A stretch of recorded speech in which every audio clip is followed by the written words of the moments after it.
Bom dia!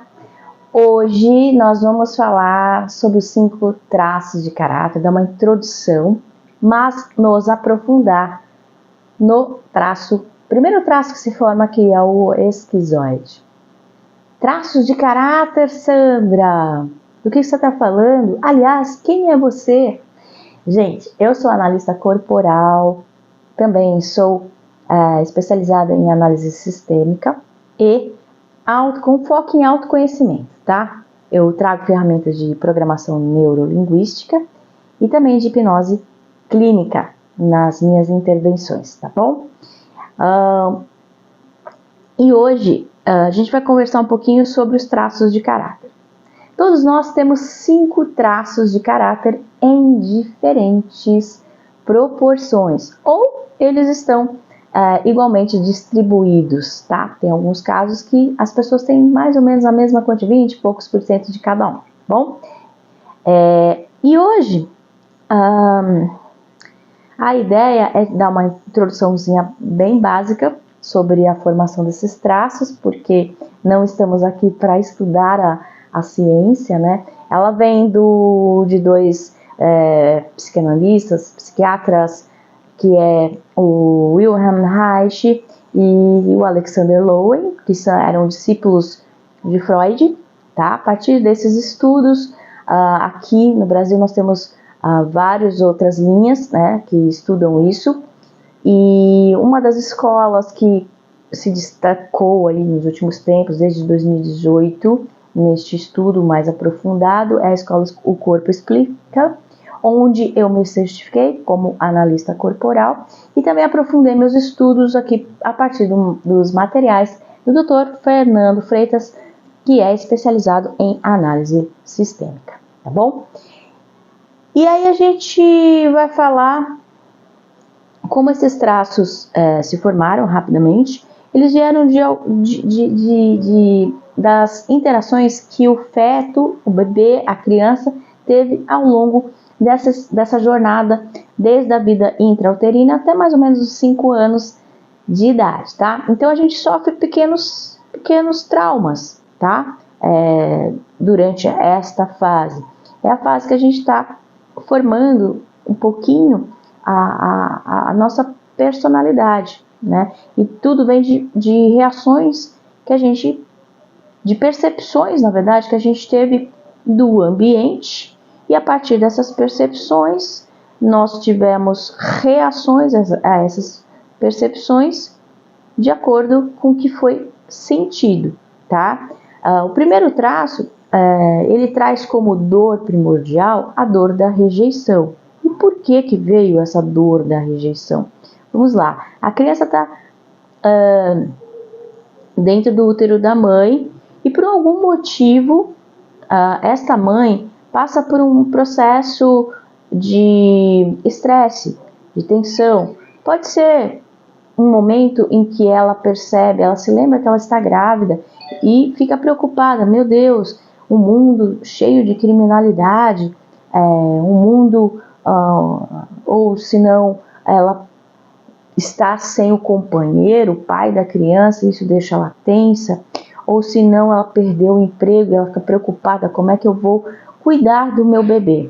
Ou seja, não tem nenhuma intencionalidade ali, né? E isso gera uma série de reações bioquímicas no cérebro desta mamãe que vai circular no sangue e vai afetar o meio onde esse bebê está, ou seja, o útero da mãe. O bebê estava, quando a mãe está relaxada, ele estava no útero mais relaxado, maiorzinho, mais quentinho, e de repente, quando essa mãe entra num processo de tensão, de estresse, esse útero se torna mais frio, se torna mais apertado, e este bebê, esse feto, ele sente essa mudança de ambiente, e isso traz reações, né, no sistema neurológico, e essa criança começa a desenvolver este traço, né?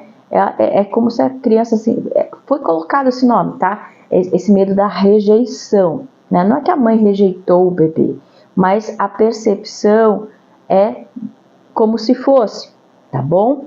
Então, assim, a ideia Não se prenda a culpas, tá bom? Não é esta a intenção aqui. A intenção é que você entenda simplesmente como é que se formou este traço. Tem a ver com a formação, com a mielinização, é a capinha que se forma na medula espinhal, nos nervos, e isso traz toda essa consequência de formato de corpo.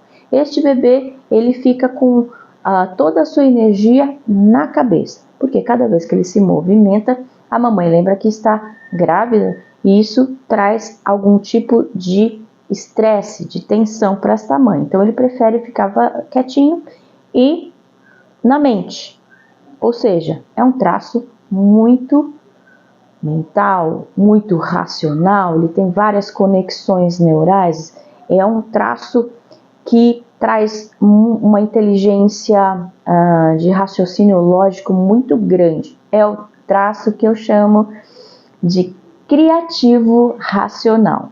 E hoje eu estou até um pouquinho vestida de esquizoide, porque o esquizoide, o criativo racional, ele tem muito dessa aparência de comportamento dela, física, assim, vamos falar mais de comportamento, é aquela pessoa que usa óculos.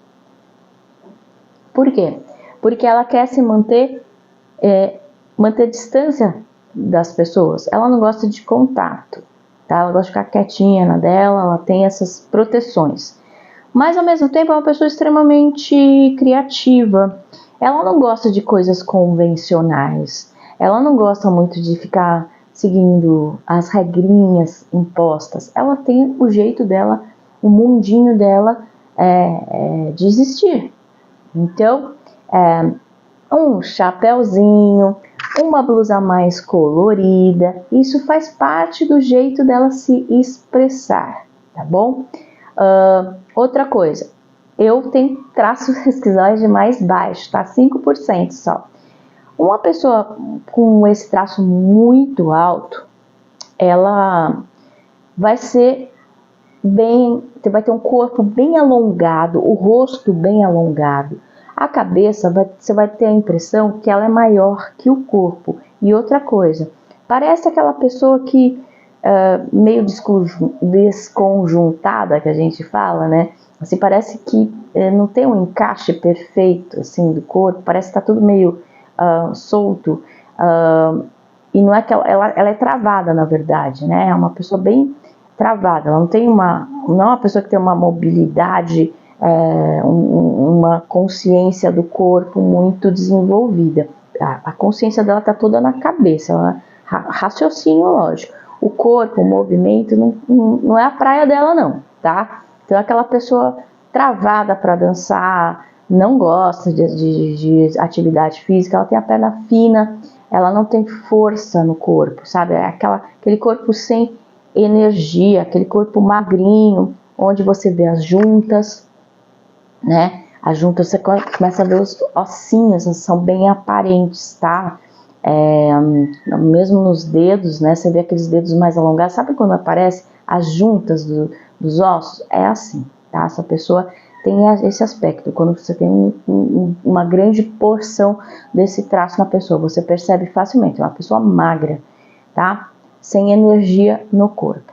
Agora, o jeito de funcionar dela é o seguinte, ela é uma pessoa, como eu comecei a falar, é uma pessoa mais na dela, no mundinho dela, ela não é de interagir, não é a pessoa que conecta com as pessoas, tá? Ela é distante, ela é mais fria, ela é mais quieta, ela gosta de ficar no mundinho dela, ela viaja muito na imaginação, gosta mais da caverna do que se socializar.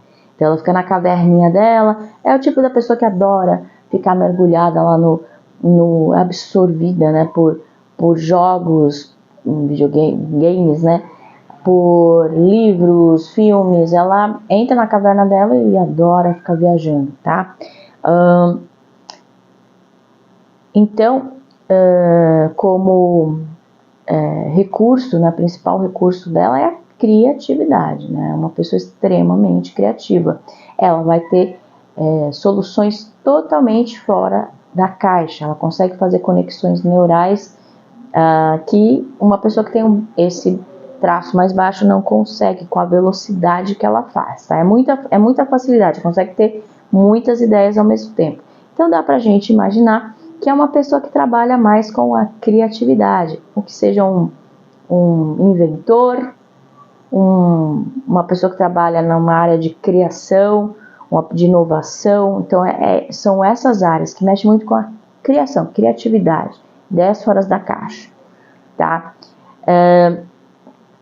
Então, assim, como linguagem, e eu vou trazer aqui essas fichinhas que tem muitas informações bacanas para eu não deixar passar nenhuma aqui. Como linguagem, ela traz o recado: fique longe e não me veja. Ela não quer ser vista. Sabe aquela pessoa, quando era adolescente, que fica lá no fundão com o capuz? Sim, ó. Ninguém percebe? Aquela pessoa que entra num evento, numa sala, numa reunião, e você não percebe. Nossa, você assusta que a pessoa chegou. Nossa, não tinha reparado que você chegou? Sabe, ela não quer ser vista. Enfim. E ela tem muito dessa coisa assim, como ela é muito inteligente, ela tem a dor, que eu falei para vocês, primordial da rejeição. Ela rejeita antes qualquer pessoa ou ideia para não ser rejeitada. Então essa é uma arma dela. Eu rejeito antes de ser rejeitado. Então para ela, por exemplo, fazer uma investida, conquistar uma pessoa é muito complexo. Então ela fala assim: não, aquela pessoa lá ela vai arrumar um defeito, ela vai rejeitar essa pessoa só para não ressentir, na verdade, a dor da rejeição novamente, tá bom? É uma pessoa mais fria, como eu já disse, né? Ela prefere não sentir para não doer, para não vir de novo essa emoção da rejeição que ela não gosta. Então ela não consegue, ela não é uma pessoa que enxerga, ela não é nada empática, tá? Ela não é de enxergar a outra pessoa, ela fica na dela mesmo, tá? Tem dificuldade de existir, ela não se identifica com o próprio corpo, é aquilo que eu falei, assim, ela nunca vai ser vai ter vontade de ser um grande bailarino, ela não tem essa conexão com o corpo, a conexão dela é com a mente, né? É uma pessoa também, apesar de ser a conexão com a mente, ela é uma pessoa distraída, sabe assim, ela é desligada. Desligada por quê? Porque ela tá ligada no mundo mental dela, nas viagens dela, assim, nos sonhos dela. Outra pessoa que é muito assim são os músicos, as pessoas que criam música, eles são muito assim, né? Eles estão lá no mundo da música, das letras, das composições, então eles se desligam do mundo da realidade para se ligar no mundo da criação. Então ele tem medo de contato, da solidão e de tentar algo e ser rejeitado. Toda vez que ele sentir que vai ser rejeitado, isso paralisa, isso é um motivo de procrastinação, tá? Numa situação que ela se vê, nossa, não vou nem fazer porque eles não vão gostar, aí ele até rejeita de repente aquele trabalho, fazendo aquele trabalho ali, eu nem vou ser feliz, eles são muito idiotas, enfim, ele rejeita antes de ser rejeitado para não ressentir a dor da rejeição, uma proteção, tá? Então ela é uma pessoa que tem muito medo de enfrentar os outros, de enfrentamento, ela não gosta de enfrentamento. E ela se paralisa, portanto, diante de uma situação negativa, tá? Ela tem essa sensação da solidão, né? Tá muito presente, né? E ela só consegue amar à distância. É muito daquele amor platônico, porque aquele amor que ela imagina, sabe? É o poeta que fica criando poesias, mas eu nunca vou poder chegar perto dela porque ela pode me rejeitar, né? Eu nunca vou poder chegar perto dele porque eu posso ser rejeitado. Então ele só cria a história na cabeça e fica vivendo isso na cabeça. Então, vive na fantasia, né? Vamos lá. É o que eu falei, né, com relação às profissões, designer, pesquisadores, tudo que tem a ver com criação, criatividade, né? E é uma pessoa extremamente observadora.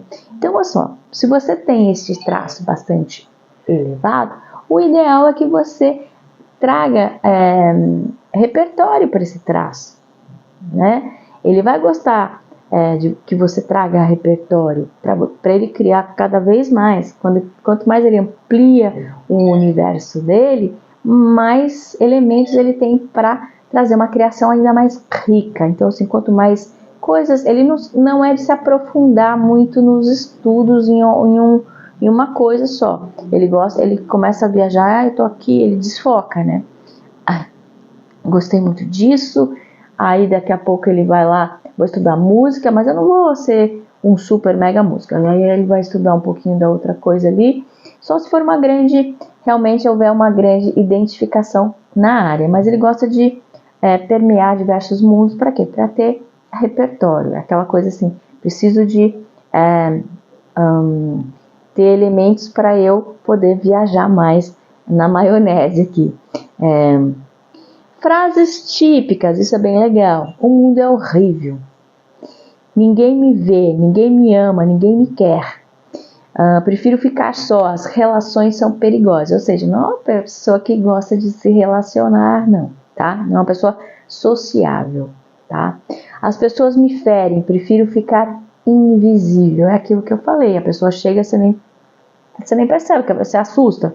Nossa, a pessoa chegou. Né? Ela chega tão de mansinho para não ser percebida que ela prefere ser invisível, porque sempre se protegendo da rejeição. Vai que eles não gostam de mim, né? E como assim, o aspecto narcisista dela, minha mente é brilhante, os outros nunca vão me entender. Eles são incapazes de chegar onde estou. Eles sofrem por nada, né? Porque ele despreza aquela coisa da emoção, do sentimento, que ele acha que isso daí leva à dor, então ele acha isso uma grande bobagem. Então é uma pessoa extremamente racional. Vamos lá. É uma pessoa com pouca mobilidade na escápula e imobilidade pélvica, ou seja, é um péssimo dançarino, né?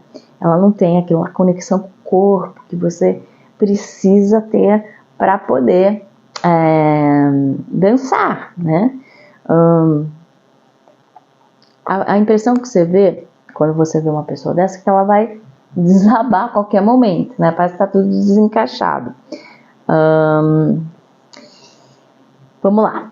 Nas relações, casamento, ele é uma pessoa que tem no casamento uma relação com pouco contato físico, né? Ausência de sentimentos. Eu não te vejo, tenho dificuldade de sentir, de existir. Dificuldade de perceber questões emocionais, pessoais e nas relações, tá? Projeção dos medos infantis no cônjuge, tá? Então, assim, o cônjuge, normalmente ele vê como uma pessoa que pode rejeitá-lo a qualquer momento. Então, esse é o principal medo dele. Então, às vezes, ele rejeita a pessoa só para não ser rejeitado, tá?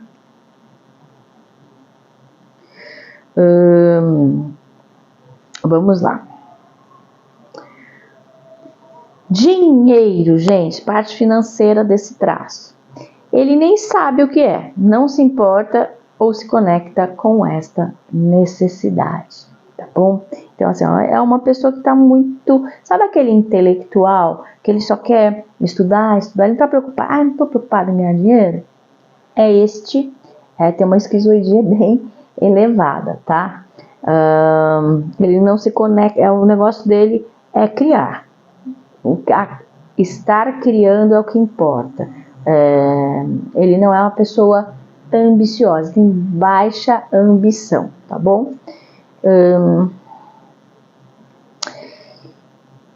Com relação às necessidades dele, ou seja, fazer com que essa pessoa flua melhor na vida, né? perante a dificuldade dela de contato físico, de expressar suas emoções, então ela precisa conectar a cabeça, né, ao corpo. É uma necessidade que ela precisa ir desenvolvendo com o tempo. Existem esquizoides, sim, dançarinos, mas ele trabalhou muito isso. Ele percebeu que ele tinha dificuldade nisso, e assim, quando a gente tem uma vontade, abre-se o caminho, tá? É mais difícil para ele, mas a gente tá aqui para evoluir, não tá? Então, a gente pode adquirir, não vamos talvez ser os melhores bailarinos, mas podemos sim dançar, né? Superar essa dificuldade, né? E sentir, né? Se permitir sentir, se permitir viver relações com sentimento, com emoção, e trazer para isso o outro traço, o segundo traço, o seu traço oral, para ajudá-lo nesse processo do sentir, do se permitir amar, né? Bom, gente, basicamente é isso que eu tenho para trazer para vocês deste traço. Se você se identificou com este traço, me fala aqui como é que você se identificou. Me traz quais são as suas dificuldades na vida, que eu posso te responder, te dar alguma luz para você entrar no recurso, porque o recurso desse traço é maravilhoso.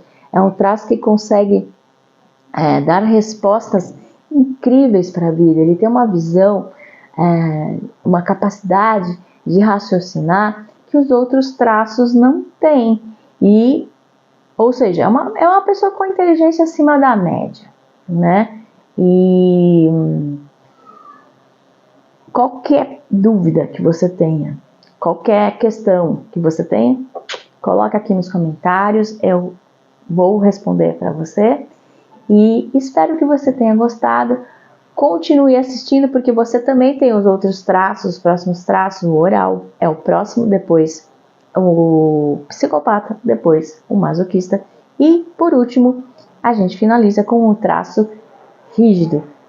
Assista o 5, porque você vai se identificar com o 5 em algum aspecto. Só que você vai se sentir mais algum desses aí, tá bom? Mais ou menos, né? E aí a gente pode, para você saber exatamente a porção que você tem de cada traço, você precisa fazer o mapa corporal, tá? E pela análise corporal, eu vou te dizer como você surfar essa onda aí, né, da vida. Como você faz para entrar no recurso, tirar esses traços da dor, para você perceber em que momento que você tem que agir, né? Você está se sentindo rejeitado? Você está se sentindo abandonado? Se a dor que você está sentindo é da rejeição, naquela situação, você precisa trabalhar esse traço, colocar ele no recurso. E aqui, talvez tenha faltado um pouquinho de eu falar, como é que eu coloco esse traço no recurso? Gente, você precisa trazer o que esse traço pede. Esse traço pede o quê, Sandro? Esse traço pede para ficar mais sozinho na caverna. Justamente, você permitir que ele viaje na imaginação, que traga ideias, né? E não expor esse traço a lugares com muita gente, muito toque, né? Esse traço não gosta disso, né? Um lugar, uma psicosfera, né, muito cheia, drena a energia desse traço, tá? A pessoa fica sem energia literalmente, então ela precisa mais tempo sozinha do que acompanhada. É lógico que ninguém vive, nós somos seres humanos, precisamos de contato com pessoas, mas se você tem esse traço um pouco mais elevado, você vai ter contatos com menos pessoas, com pessoas mais íntimas, com pessoas que você tem afeição, que você tem a identificação, não com qualquer um. Portanto, esse traço ele é mais exigente na hora de fazer amizade e tá tudo bem. Se você tem um filho que é assim, esquizoide, com esse traço mais alto, mais magrinho, né, mais retraído, uma criança que fica mais distante das outras, tá tudo bem. Ele vai ter um amiguinho, um coleguinha, e ele não vai ter 1 milhão de amigos, ele não vai ser aquela criança que vai contar piada para as outras e fazer graça, porque é o jeitinho dela funcionar. Tá tudo certinho, tá bom? Não obrigar este traço a ficar o tempo inteiro cercado de pessoas é deixá-lo na dor, tá? Então, a melhor forma de você cuidar desse traço é ter esses momentos de isolamento, para você ter ideias. Entre na internet, começa a olhar as coisas que você gosta. Esse traço é muito aquelas coisinhas nerds, sabe? De personagens, né? Traga isso, alimente isso, porque esse traço ele vai ficar muito feliz, né? Você vai se sentir muito feliz, né? Porque a ideia é que você cuide de cada um desses traços como fossem seus filhotes, né? Seus filhinhos, né? A sua criança interior, no sentido de supra a necessidade deles para você ficar bem, tá bom? Então, um grande beijo. Qualquer dúvida de novo, deixa aqui, comente. Veja se você traz isso muito forte dentro de você, provavelmente você tem esse traço elevado. E se você quiser fazer seu mapa também, tem um link aqui, é só me procurar que eu faço o seu mapa, tá bom? Grande beijo e até o próximo vídeo.